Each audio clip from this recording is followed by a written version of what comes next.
নমস্কার বন্ধুরা, আজকে আপনাদের একটা গাঁদা ফুলের জমি দেখাচ্ছি। গাঁদা ফুল লাগায় কিভাবে আর কী বা লাগায়।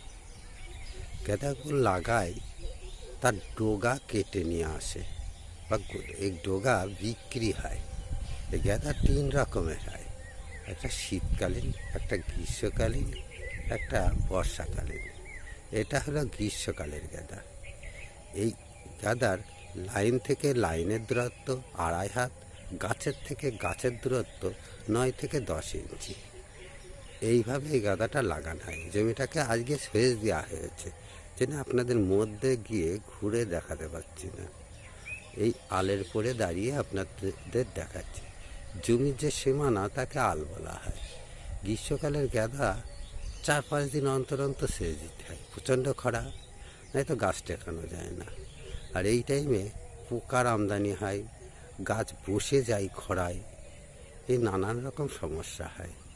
নমস্কার বন্ধুরা, তাহলে আপনারা জানলেন কিভাবে গাঁদা ফুল লাগানো হয় বা কি লাগানো হয়, বা লাইন থেকে লাইনের দূরত্বই বা কতটা, বা গাছ থেকে গাছের দূরত্ব কতটা। আশা করি আপনারা সবাই বুঝে গেছেন। আজকে এই পর্যন্ত। ভালো থাকবেন।